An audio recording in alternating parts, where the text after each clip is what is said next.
everybody. Good afternoon. You know, someone once said that we're at our best when we are at the service of others. I think it was Margaret Mead.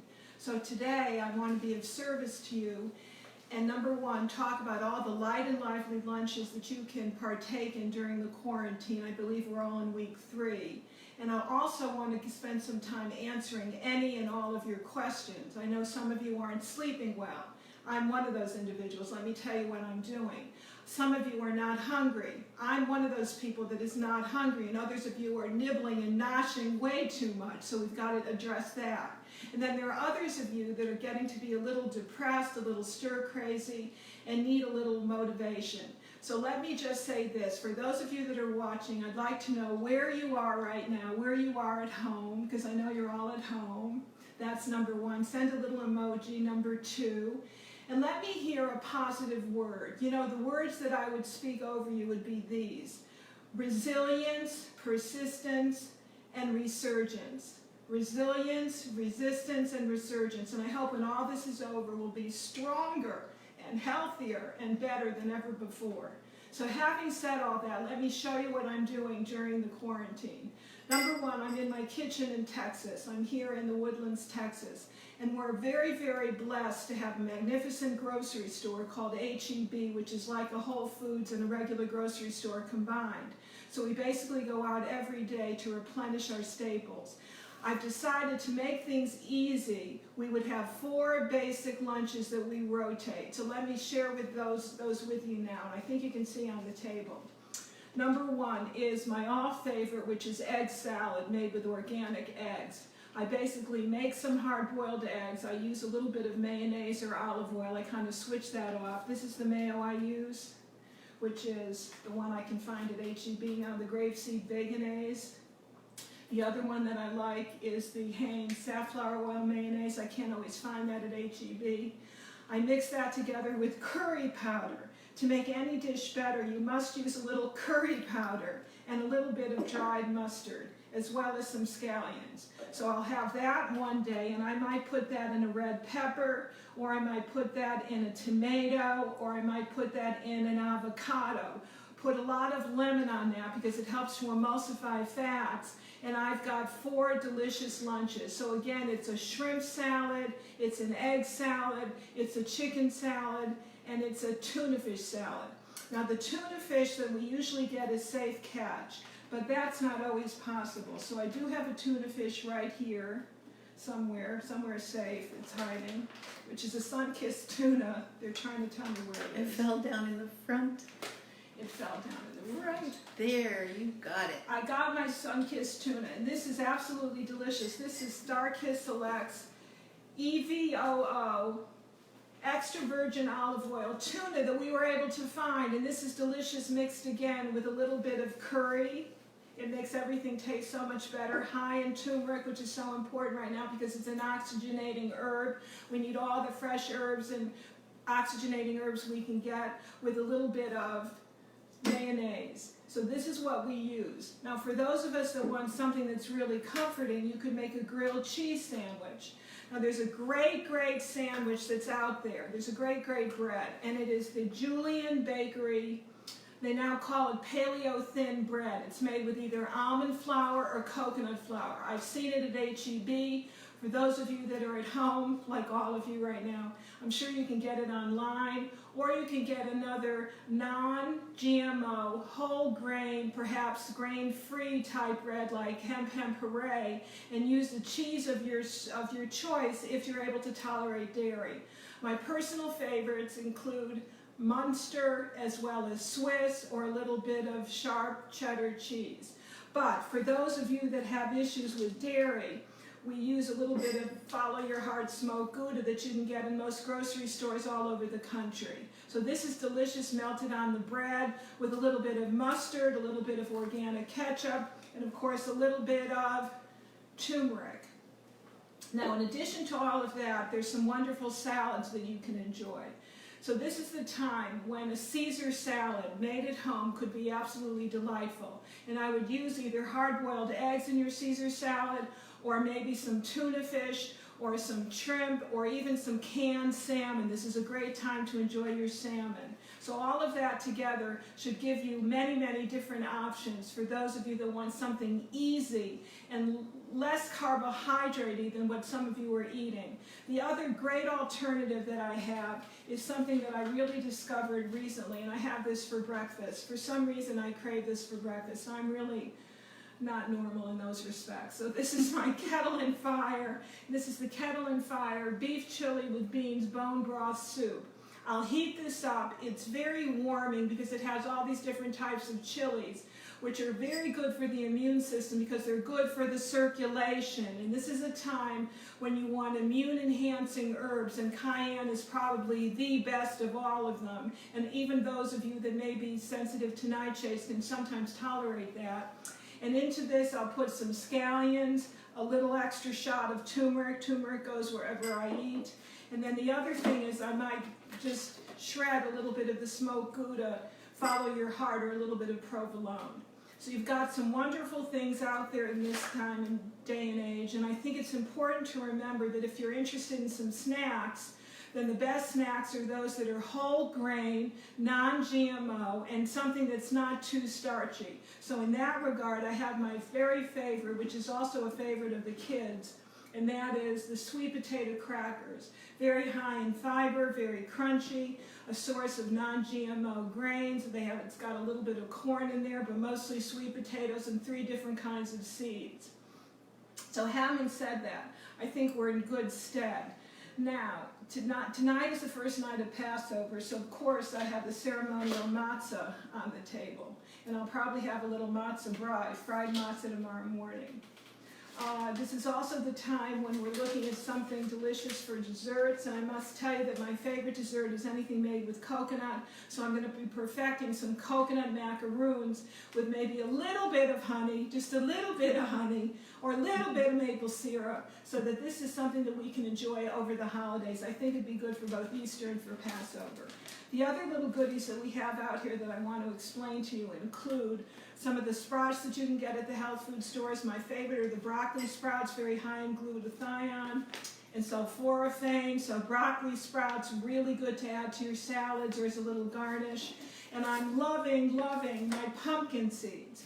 Now we know that zinc is an important mineral to ingest during these times of immune assaults. And so pumpkin seeds are exceedingly high in zinc. They're one of the highest sources of zinc in the seed kingdom. I would take a little bit of pumpkin seeds and I would stir them up with a little bit of heat so that you pop them just very gently, which gives it a nice roasted flavor. And I would mix it and puree it with a little bit of umeboshi plum that you can get in a good health food store because it gives a really smoky flavor. And I would make a pate out of this, and I would use this every day because of the zinc enhancing effects.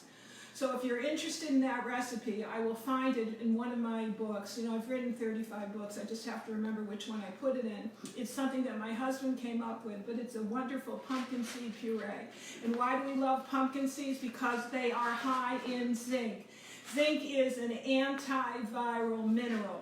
The other antiviral mineral is silver, particularly in the chelated silver form, which is very helpful for the inside of the cell so that the virus doesn't take hold, and you can get that kind of a product online. So what else do I have for you today? I have extra collagen, which is important to rev up your protein. I believe that you should be including at least 100 grams of protein.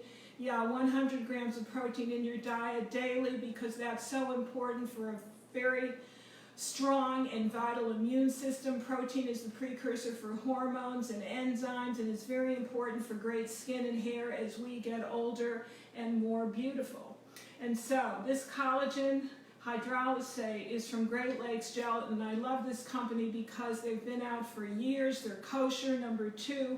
Number 3, I have found in individualized independent testing, they don't contain any of the heavy metals that I find so prolific in so many of the other products that you all are using. So this is 11 extra grams of protein, 2 tablespoons of this. I might put in a smoothie in the morning, or I'll add it to some water, or I'll add it to some soup, and you're getting an enormous amount of protein that you can't even taste because it's water soluble. So having said that, We've got all kinds of things for you. My very favorite comfort food, before I start answering all of your questions, and I am so glad that there's so many of you that are here today, is the BLT. So we use a turkey bacon, which we lightly broil in the oven. This is the uncured turkey bacon from Applegate. We take about 3 to 4 slices of those and put those between 2 slices of gluten-free bread, and I've got a BLT. Bacon, my turkey bacon, lettuce, and tomato. So there are all kinds of things that you can do, and I know sometimes some of these better brands are not found in every health food store, and maybe the staples are running low, and perhaps you can't afford what you used to. So you do the best you can. But I think it's really important that you have quality protein no matter what. Protein is the most important nutrient, followed by the right kind of fats. And as you know, I'm a big believer in olive oil. I think that's much more important than any other kind of oil in this day and time. Followed by none other than a little hemp oil if you still have it in the house, and maybe a little bit of avocado oil. So having said that, I'm going to answer any and all of your questions. So I have some wonderful assistants. My ALG quarantine is on the other side of the camera. So I'm going to now ask them to read any of the questions that may be online or that have come through our Facebook pages. And thank you, ladies, so much, because you have pinch hitted for me in these past 3 weeks while I've been so busy writing my book, Radical Longevity. And let me just tell you that the biggest tip that I found that I think I can share with you today in writing the book is that the biggest catalyst for longevity is not what you're eating, and it's not what you're drinking, and it's not what you're saying. It's the company you're keeping. So it's so important now to have an interconnectedness, to be with your communities, whether that's virtual, whether that's through the phone, whether that's through the websites. So keep in touch with all of us, if you will, at fatflush.com or the Fat Flush Nation on Facebook, or Radical Metabolism Revolution. So having said that, okay, questions, please. Okay, we have a lot of people joining us, a lot of thumbs up and little hearts to you and Louise. Renita wants you to know that you look gorgeous today. And Quarantine here. And Renita, and that reminds me, hold on. And Renita is one of my best fans who created something that I have to just share with you. Renita found me on the way back from my cruise. We were in the Minnesota airport. I was having some chicken soup because I was so tired on the plane trip going back. And she created something very special. Take a look at this for those of you that want to maintain your diet while in quarantine. It's the best thing I have seen. It's called the PFC Plate.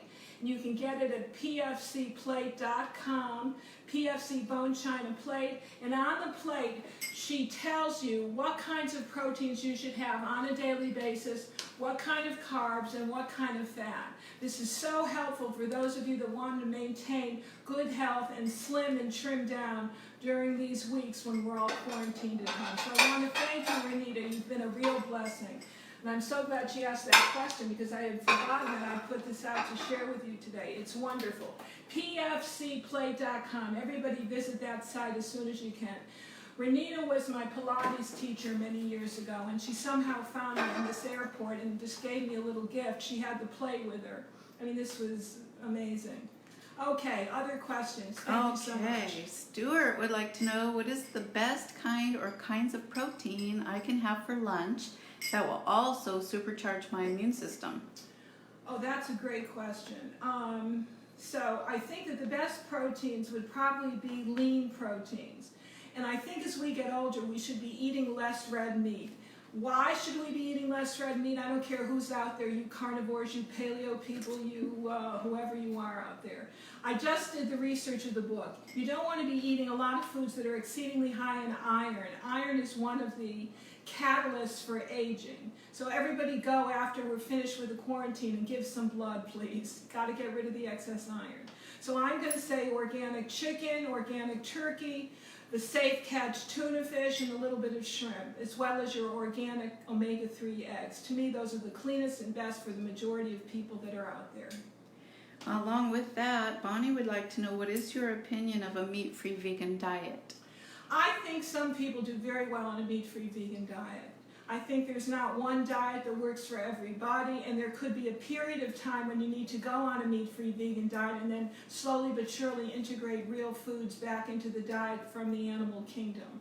So I'll never say that there's one diet that works for everybody, but you've got to figure out what's best for you at any age, stage of life. I do know that adequate protein from the vegan kingdom or from the plant-based kingdom or from the animal kingdom that's clean and untainted is really the course of action that we need to pursue. Brian would like to know, Hi, Brian. Is it possible My to have... team is out there. I recognize the names. Is it possible to have too much protein on a daily basis? You know, that's a good question. If there's an issue, Brian, with the kidneys and with the heart, perhaps, but most people simply don't get enough. And the amounts that are now being recommended by those experts out there that have done the research is 100 grams a day. Keep old age away. Oh, that's a good one. We have to remember that for the book. 100 grams a day keeps old age away. I'm writing it down right now. It's very important. My whole team is up there. This has been a global effort, by the way. I've been writing the book for over a year. We're on the third kind of edit of the manuscript, and we have my first editor is now on board, who is the one that made Fat Flush such a humongous success. So a shout out to Nancy. Yay! Thank you, Nancy. So Nancy Hancock. something you had touched on earlier, and Louise, Liz, Terry, Sherry, and I would imagine a lot of other people are having difficulty with sleeping, especially staying asleep all night. Liz says she wakes up around 3 a.m. and can't get back to sleep sometimes. And let's see, some people are feeling like their body clock has gone haywire. Yes. And let's see. Well, a number of things because of circadian rhythm. So you've got to get outside a little bit, maybe at 12 to 2, maybe a little sooner, maybe a little later, depending upon where you are, and make sure that you're not wearing any contact lenses or sunglasses because our body clocks are really out of whack right now because we're all staying in. So that would be number one. And I have to observe that myself because I've got issues. So that's number one. And number two, what I do at night that has made a huge difference is I turn off the Wi-Fi. Because when your body's exposed to electromagnetic impulses from any source, the body starts to produce what we call stress hormones. These are these heat shock hormones that really rev up the adrenals, so you kind of get a second life to you. So you've got to start reducing that by grounding yourself. So every night I take a little grounding wristband. Here's my grounding wristband in orange. And I plug it into the electric ground and I go to sleep. And that allows me to discharge all of the negative electrical impulses from the day, and it really connects me into the earth, which is teeming with all of these free radical reducing electrons, and then I go back to sleep. It also makes sure that it gets your system off of sympathetic dominance to more sympathetic, parasympathetic in terms of your nervous system. The other thing I have found that's really helpful is I keep a little bit of baking soda, maybe a quarter or an eighth of a teaspoon, in a glass of water, maybe 2 to 3 ounces, and that seems to alkalinize the system because very oftentimes when you can't sleep, you're too acidic. That may be because you've watched the news before you went to bed at night, maybe because your mind is overactive, but alkalinizing with a little bit of salt or baking soda will be the best thing that you ever did, and you will absolutely thank me. It is exceedingly helpful. The other thing to keep in mind, because it's not one therapy that's going to help everybody, is that we're in liver season. And traditionally, when you start waking up between 1 and 3, and I do that between 2 and 4 right now myself, your liver may be on overload. So this is the time to make sure that you're defatting your diet, even though we're at home and some of us are overeating, a little bit of fat, a little bit of comfort food. So I would use a lot of lemon and water if you could throughout the day, or make sure that you stock up on choline. It is the best nutrient to defat a greasy, fatty liver. Okay.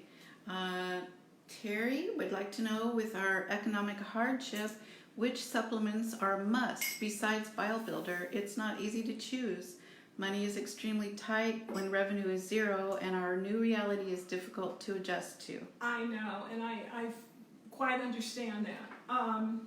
what I would tell Terry is that I think magnesium and zinc are the two most important minerals, and I really can't decide which one. Magnesium is important because it's like the chill pill that we all need. And just remember, you do 5 milligrams per pound of body weight for magnesium. For zinc, which is critically important because we're so deficient in zinc, it is the mineral that feeds the thymus gland and makes your teeth cells. You need at least 45 milligrams. I wouldn't go over that. So you've got to do 2 minerals are my biggies. That would be your magnesium, which is so deficient in about 90% of the population, and zinc is close behind. We're just not talking about it until this pandemic. I mean, who is talking about zinc? But all the deficiencies of zinc are very similar to some of the symptoms that people are exhibiting during the pandemic. And you'll notice I'm very careful in my choice of words, everybody. Well, Liz would like to have some advice about greens. Salad greens don't last too long. So what do you consider the best cooked veggies? She mostly has frozen to work from. So if you have frozen veggies, I mean, I love broccoli, and I love broccoli stems, personally. I think they're delicious and sweet, and sometimes I'll cut those up or cut up asparagus, and I'll have those for dinner. So I like asparagus, I like broccoli, I like green beans, I like arugula. Of course, you can't get that frozen, but you can get escarole in some areas. You can get escarole that's frozen, and that's a delicious green that you can put in soups, and it's a bitter green that we all want to include more of at this time of the year because it's liver season, folks. The liver loves bitter. Bitter is better. It's better for your digestion, better for your fat metabolism, better for your gallbladder, and better for your overall system. So I'm not sure if I answered her, but I also like the something that I picked up at Heeb's, H-E-B I should say, snow pea shoots, the microgreens. And you can grow some of these things at home. I particularly don't have a green thumb, but my staff does, and so they're growing all kinds of herbs. We're growing sage, which is so helpful for the immune system, antimicrobial. We're growing sage, and thyme is a biggie. Throw thyme in everything, thyme and sage, and garlic, very good for your lungs, garlic. Okay, I said my piece. Okay. Sherry had a question. It also goes back to having a difficult time with sleep. She says, this is my first blood panel where anything came back problematic. Both estrogen and progesterone very low. Should I try your progesterone cream? This is what I believe to be the best action step. Yes, the Progestakey is something that I developed for myself, and then I shared it with my clients because I couldn't sleep. The first clinical sign of perimenopause for me was lack of sleep. I never had a hot flash in my life. I still don't even know what that is, but lack of sleep I'm intimately familiar with. So taking the progesterone has helped immensely.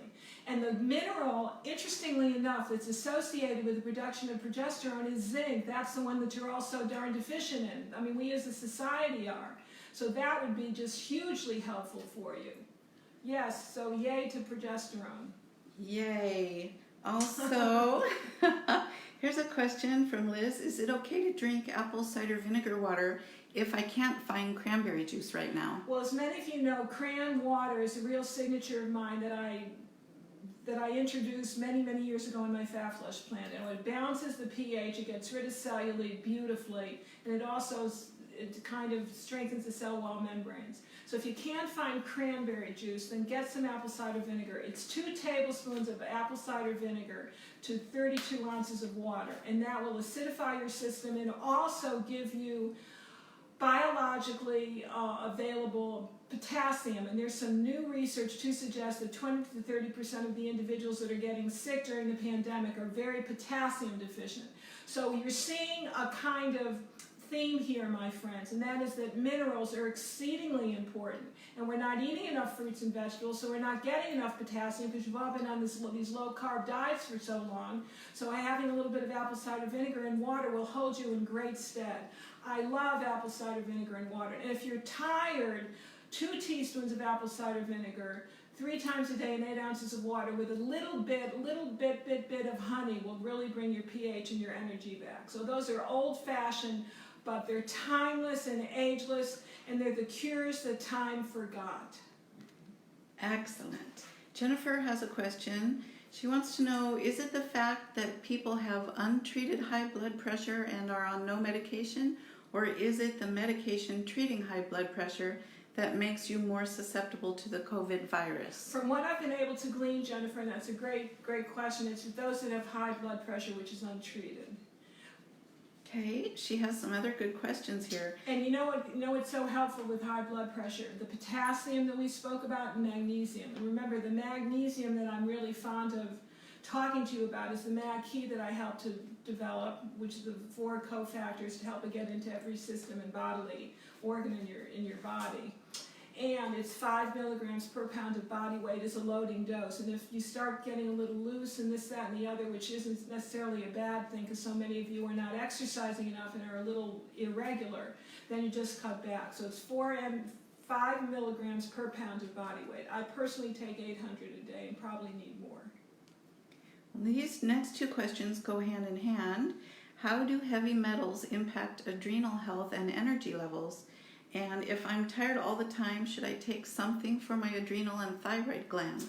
Well, that's the $64,000 question. Most people that we test using our trace mineral analysis hair test are very deficient in the minerals that are so important for your thyroid. And the mineral that is really fueling the thyroid is potassium. So you're deficient in potassium, my friends. That's where more apple cider vinegar comes into play. A few more fruits, a few more vegetables, very helpful. Maybe a little bit of, what am I fond of talking about? The cream of tartar. Just a little bit in your smoothie will give you a lot of free potassium, bioavailable potassium. So the question that we're asking is about heavy metals. Heavy metals impact the thyroid, and I'm looking at mercury, we're looking at silver, we're looking at the silver that's come from your silver fillings, we're looking at copper, we're looking at iron. So getting rid of the heavy metals is exceedingly important. Great. Are there foods that can help with my anxiety? What foods would be calming emotionally? I don't want to just eat more carbs. Yeah, we're all kind of, we're in the 3rd week, the natives are restless. I'm seeing it on our boards, I'm feeling it myself. We're just not used to this. This is totally uncharted territory, and I get it. So, the foods that I would consider are the foods that are highest in potassium and magnesium, and that would be some almonds, maybe 3 to 6 almonds a day, chases anxiety away. I'm loving some chamomile tea, very high in magnesium. And in terms of the potassium, it's everything that I just told you, including a little bit of cream of tartar in your smoothie in the morning.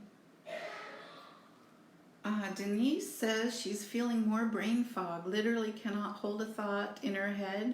Should adrenal complex be increased, or would Ultra H3 be better, or both? So Ultra H3 Plus is a formula that I helped to do some research on because of my new book, Radical Longevity. And I personally think that Radical Longevity, Ultra H3 Plus would be the best bet because your brain will come back like this because of the benfotiamine that we've put in there. Let's see. Cheryl would like to know, what is your take on insulin resistance and histamine intolerance? Histamine intolerance and insulin resistance, I think, can be related, which is why it's so important now to make sure that your blood sugar is regulated, whether you're taking a medication like metformin or a little berberine. That's so very important. And in terms of histamine intolerance, I think all of us genetically may have a little histamine intolerance, so just reduce the histamine increasing foods, which means that a little bit of quercetin might be exceedingly helpful. And quercetin would be 500 milligrams of quercetin 2 to 3 times a day. So you want something like quercetin, which is so helpful in reducing histamine responses. I personally have the DAO histamine gene, so I personally cannot overly endorse fermented foods. Every nutritionist out there is telling you to eat a lot of fermented foods. Well, it's the worst thing for those of us that have a histamine intolerance. So moderation in everything. Okay, Tony has a question here. She wants to know, what is the most important thing we can do for ourselves in this time of COVID pandemic to protect ourselves from the virulent effects of the virus, such as detoxing, healthy food and sleep, supplements, going outside, practicing being calm, etc.? Is there any one particular thing you would say above anything else? I think it's practicing being calm. It's what you're thinking, it's your mind, it's your heart. I'm feeling that the emotions that are most prevalent in disease conditions include anger, include resentment, include bitterness. And so we want to make sure that we neutralize those as much as possible. This is liver season, which is the time of anger and bitterness and resentment. So I feel that keeping a calm heart and a peaceful soul is so important to me personally. And of course, getting adequate sleep. I mean, we can't emphasize that. It's just a little bit more challenging right now.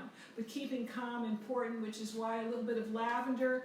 If you've got a little lavender in the house on your soles, I put that on my temples. Is very, very calming. And of course, rescue remedy I love. I'm a big believer in the Bach flower remedies, which is like my psychotherapy in a bottle. Excellent. Roseanne would like to know if you have any advice for dealing with UTIs. So UTIs can be a little bit tricky. Sometimes you actually need an antibiotic. However, having said that, the D-mannose can be very helpful for any kind of UTI, or a little bit of cran water. So if you try our cran water, let me know how that does. D-mannose can be gotten at a health food store. Sometimes it works wonders, sometimes not. Okay, Vicki would like to know, besides vitamin D and C, what other supplements would you suggest to build immunity, especially respiratory immunity? So the respiratory immunity, I think, is really important. So anything that's oxygenating. Ginseng, if you've got some in the house, or a ginseng tea would be very helpful. There's a lot of good research about ginseng, and those of us that are a little older than 70, I guess we're the elderly right now. So it's ginseng, it's garlic. I can't overemphasize the importance of vitamin C, especially ascorbic acid or some sort of fat-soluble vitamin C, including a liposomal vitamin C would also be acceptable. It's just a little bit more expensive and harder to get. And vitamin D of all the vitamins out there is a hormone number one, and it's the one that's most associated with the ability to withstand respiratory issues. Whether it's specific for this particular problem that we're facing, I can't say with certainty, but I think that anything that you can do to build up your immunity and become an invincible fortress is really in your best interest. Wonderful. And you kind of just answered this question of Vicky's, actually. And let me see. And Susan was also wondering about liposomal vitamin C, and was wondering what is the best oral way to increase vitamin C levels, and wondering what your thoughts are on intravenous therapies like ozone, UV, and vitamin C. Well, I just finished 2 ozone therapies myself. Luckily here in the Woodlands we have access to that. Not all of you do. So because I came on the plane, and I was on a cruise before I came on the plane down here, and then of course I went to Seattle from Idaho. I mean, I've been exposed to more challenges than I normally would be. So the first thing that I did when I came down here was I got an IV vitamin C drip. So I'm a big believer in 50 to 100 grams. That's number one. Number two, a big believer, always have been, in ozone and ultraviolet body irradiation. So they clean your blood with ultraviolet light, and it's kind of a photobionic, I think it's what they call photobionic nutrition. And again, it's known as the cure that time forgot. There are over 350 different types of research that talk about the importance of this type of therapy to get rid of many of the modern diseases that we're suffering from, including chronic fatigue, lupus, rheumatoid arthritis, and different kinds of flu. So I'm personally a big believer. It's an expensive treatment, however, so it's not for everybody. And I love vitamin C, whichever you can get at this point. It's in short shrift all over the country. Whatever you can get, I think, is important. I just posted something today about ascorbic acid that was printed in the Townsend letter for doctors and practitioners and their patients. So I think that's also important. Now, vitamin C was the vitamin that allowed my partner, James Templeton, who wrote the book I Used to Have Cancer, get well and overcome a devastating diagnosis of 4th-stage melanoma, and he credits that to the amount of vitamin C that he took orally, which was 20 to 30 grams per day, and it was old-fashioned, cheap vitamin C. Well, Kevin would like to know, he's been told that excessive vitamin C orally can lead to kidney stones. Can you speak to the truth of that? Yes, and I've heard that for years. I've just never seen that, and if you're really concerned, then you get a buffered vitamin C. All right. Alex would like to know if we have any cleaning solutions for vegetables besides Chloramax, if you can't find the bleach with Chloramax. Okay, you know I'm very fond of Chloramax. I'm very fond of Clorox because it was taught to me many years ago. For those of you that have been with me for ages, then you know about the Clorox Legendary Bath. There is another bath, however, that may also be helpful, and I posted it today in it's my blog, and it's about the do-it-yourself cleaning solutions, and you'll see the alternative bath, which uses, I think we use the grapefruit seed extract, we use a little bit of hydrogen peroxide, and we use a little bit of baking soda. And you'll see that the exact formula will be in the blog, which you must find at AnnLouise.com. Look under the blogs, which is now under the read section on that website. That's AnnLouise.com. And if you haven't joined our mailing list, of course, we would love you to join because we want to keep in touch. Okay, Debbie would like to know some of your thoughts on effective ways to clean plaque from arteries and make them more flexible to prevent hardening of arteries. So the best thing I can tell you, Debbie, is that there is a particular herb, and I know this from my very dear friend Leslie Taylor, who is the Amazonian expert of the world on the most healing, non-GMO, non-sprayed herbs on the planet. And she has personally told me in a podcast that we recently did, so you should look at my website for that podcast, it's coming up in the next couple of weeks, that, and I've just lost it, that there's one particular, hibiscus is the name of it. I can't remember the particular type of hibiscus. It's the red hibiscus. If you take 4 cups of that, I'll post the species later because I don't have it in the back of my head right now. But if you take 4 cups of this brewed hibiscus tea, and you have to brew it, I can try to find out the best source for you. It will get rid of plaque and clean out your arteries better than anything on the market. So it's good old-fashioned hibiscus tea. I'll find out the particular type. Okay, Cheryl would like to know, do you have any tips on getting acid reflux under control? You know, my best tip for acid reflux is a little bit of baking soda, number 1, or the pine nut oil, which hopefully you can still get online. That's pine nut oil taken a teaspoon 3 times a day between meals and before meals, maybe 20 minutes. And then you take it as a maintenance, probably 1 tablespoon a day. But nothing is better than pine nut oil to heal the irritation and the esophageal deterioration. So I wrote about that in Radical Metabolism. I know it's an esoteric product, but it works better than any of the other stuff on the market. And I hear from people that have been using, that they use all kinds of herbal things, you know, like the marshmallow root, and they use a little bit of aloe vera, and not everybody can tolerate those. But this pine nut oil has a particular fatty acid which actually heals your body internally. It goes into the cell membrane and reconstructs it. So I'll just take 3 more questions. You know that my voice always goes around this time of a Facebook. It's my pleasure to answer. All right then. Susan would like to know, or she's been reading about the use of hydrogen gas therapies, brown gas, in hospital protocols in China. Apparently some H2 therapies in hospital use in Japan, not readily available here. So what do you think about H2 water tablets? Would they be helpful? Could be. Okay. All right, could be. Let's see. Cheryl would like to talk about wondering if she can ever get rid of hypoglycemia. She's pre-diabetic and wondering if ozone or any other therapies will help. That's a good question. So, from one who comes from a diabetic family that has suffered from hypoglycemia all my life, I have protein the first thing in the morning. You must have protein at least an hour after you get up. You are not the kind of person that can do intermittent fasting. I personally can't do it either. It's not right for everybody because we're all so uniquely different.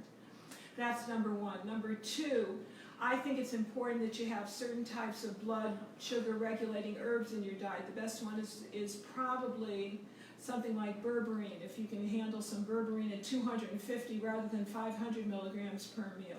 And then last but not least, chromium at 200 to 400 mcgs. That's what I do, and I've never developed into a type 2 diabetic, which is just rampant on my father's side of the family. Kristen is saying she loves the Facebook Live and thank you, Ann Louise, and your amazing team. And you are so welcome, we want to say. So You're very welcome. Yes. One more question for today. Make it a good one. Okay. Make it a... Well, this is my question right now from Trish. Why is coffee and tea okay with Radical Metabolism and not okay with New Fat Flush? Can I combine both books?